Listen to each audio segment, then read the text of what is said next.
RFE బేసిక్‌గా RFE ఎందుకు ఇస్తారు అంటే, మీరు హెచ్1 ఎక్స్‌టెన్షన్‌కి వెళ్ళినా, ఓపీటీ నుంచి స్టెమ్ ఓపీటీకి వెళ్ళినా, లేకపోతే స్టెమ్ ఓపీటీ ఎనీ అప్లికేషన్ తీసుకోండి. Whatever it is.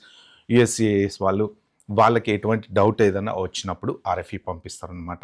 సో, అది ఏదైనా అవ్వచ్చు. ఫ్రాడులెంట్ ఇన్ఫర్మేషన్ మీరు సబ్మిట్ చేశారని ఫీల్ అవ్వచ్చు. లేకపోతే మీ ఇంటెంట్ మీకు నిజంగా జాబ్ ఉందా లేదా అవ్వచ్చు. లేకపోతే బీ2 నుంచి మీరు హెచ్1కి షిఫ్ట్ అవుతున్నారు. మీ ఇంటెంట్ ఏంటి? అసలు నిజంగా ఎందుకు బీ2 మీద ఉన్నారు మీరు? దానికి ఆర్ఎఫ్ఈ ఇవ్వచ్చు. మీరు పెట్టినటువంటి డాక్యుమెంట్స్‌లో గానీ, లేకపోతే మీ క్లయింట్ కరెక్ట్‌గా ఉన్నాడా లేదా అని చెప్పి ఆర్ఎఫ్ఈ ఇవ్వచ్చు. తర్వాత స్పెషాలిటీ ఆక్యుపేషన్ అంటే ఏంటంటే, ఇప్పుడు మీ మాస్టర్స్ ఫర్ ఎగ్జాంపుల్ మీరు ఏ మెకానికలో, సివిలో లేకపోతే ఇంకేదో చదివారు. మాస్టర్స్‌లో ఎంబీఏనో ఏదో చదివారు. మీరొచ్చేసి ఐటీ జాబ్ అప్లై చేసుకున్నారు. మీ ఓపీటీ, స్టెమ్ ఓపీటీ మీద ఐటీ జాబ్ చేస్తున్నారు. మీరు హెచ్1 అప్లై చేసినప్పుడు ఒక పర్టిక్యులర్ కంపెనీకి ఐటీ జాబ్ కింద మీరు హెచ్1 పిటిషన్ అప్లై చేశారు.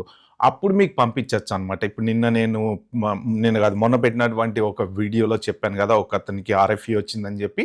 ఎందుకొచ్చింది అంటే స్పెషాలిటీ ఆక్యుపేషన్. అతను చదువుకున్నటువంటి మాస్టర్స్‌కి అతను చేసేటువంటి హెచ్1బి జాబ్‌కి అసలు సంబంధం లేదనమాట. అందుకని చెప్పేసి స్పెషాలిటీ ఆక్యుపేషన్ కింద వాళ్ళు ఆర్ఎఫ్ఈ పంపించారు.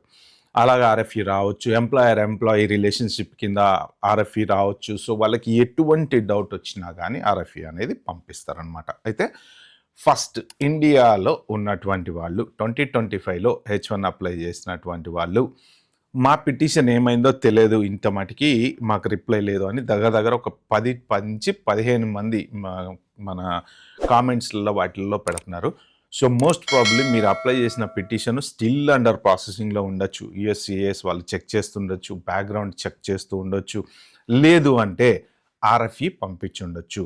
ఆర్ఎఫ్ఈ పంపించిన విషయం మీకు తెలియకపోవచ్చు. అది కేవలం అటార్నీకి కానీ, మీ ఎంప్లాయర్‌కి కానీ తెలుస్తది. ఒకవేళ వాళ్ళు రెస్పాండ్ అయ్యారా లేదా అనేది కూడా మీకు తెలీదు. సో, యూఎస్‌సీఏఎస్ వెబ్‌సైట్‌లో మీరు చెక్ చేసుకోండి. లేదా మీ కంపెనీ హెచ్ఆర్‌ని అడగండి. లేదా మీకు మేనేజ్మెంట్‌తో టచ్‌లో ఉంటే వాళ్ళని అడగండి.